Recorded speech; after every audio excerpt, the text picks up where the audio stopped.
Hi guys, Mark Crossfield here, and I'm testing today Cleveland RTX-3 wedges. We've got a new CG placement, improvement on the grooves, sole designs as well. Let's show you what RTX-3 could do for your short game.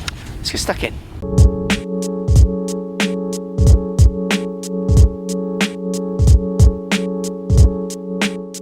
So I'm in the Cleveland Strixon tour truck.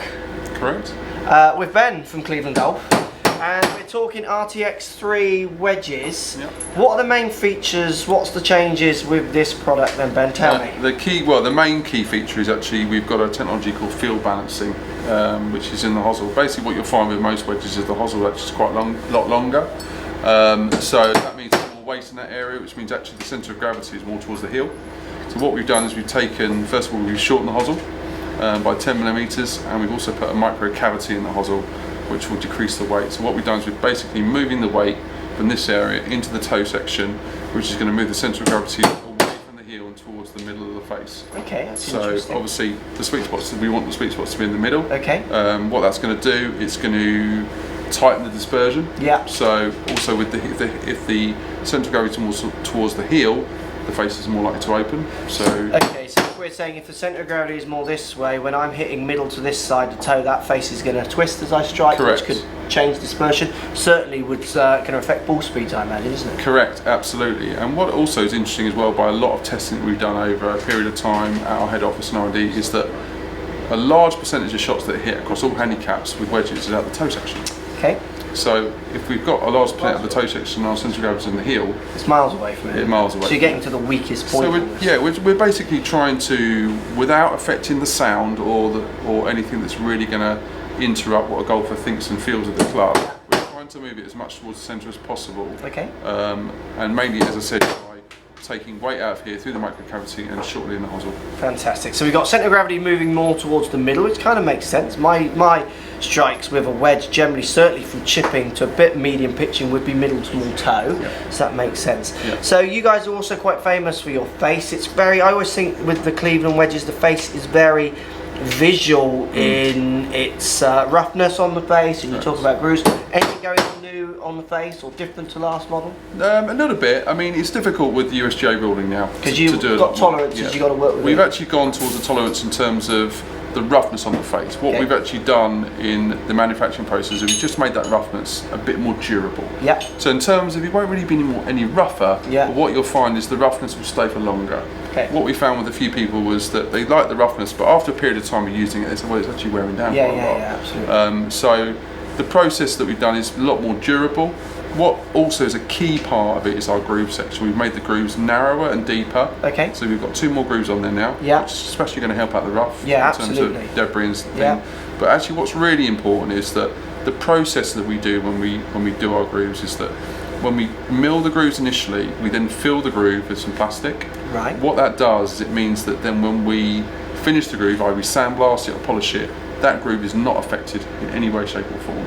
Okay, so if you didn't do that, I imagine when you do stuff to the face, those grooves are going to start rounding off those. Correct, kind of things. and what happens as well is that if you don't fill it, you've got to give a little bit more tolerance on the groove initially. So then grind it back down almost. Because what will happen is you don't give that, you can't get as close to the limit if you don't fill it, because you've got to get a bit of tolerance in terms of it being sandblasted, it being polished. Absolutely. That means we can get to the absolute maximum in terms of when we mill in the radius. Okay, which is going to give a more consistent level of spin off the face, which in theory is going to help with distance control, getting close to the hole. Correct. Is the idea. And also a lot more sharper, squarer groove than we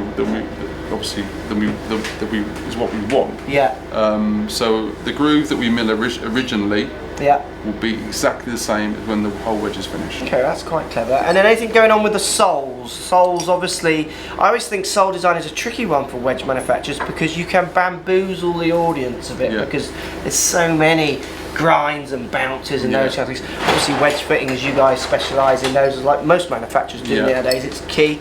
Anything going on with the soles that's going to be interesting for the guys and girls at home? I think on soles and grinds, like you said, it's really interesting. You've got to try some. That's the key thing.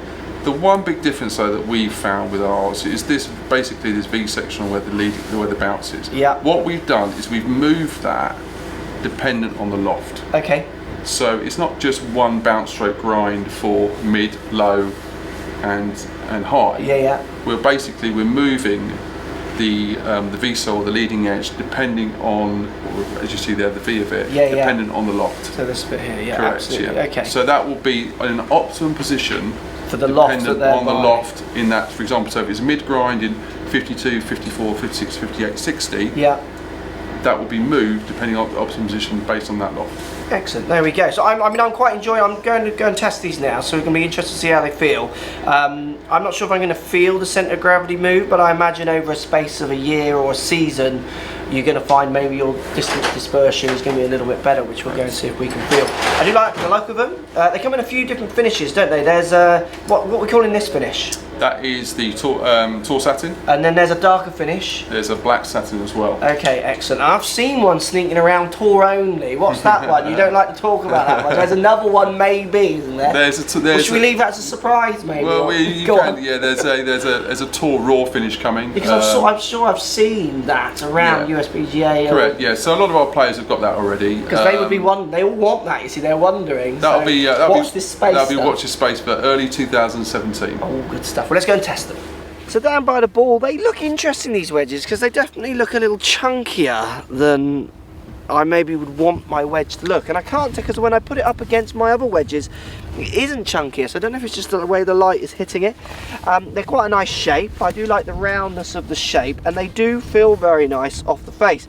Now, the centre of gravity movement is something that I'm not really feeling as such, as in I'm going to struggle to test that so much, so I'm going to take their word for it. The grooves, as always with Cleveland wedges, feel good, they look great, they feel, you know, you can feel the roughness of the grinding on the face as well.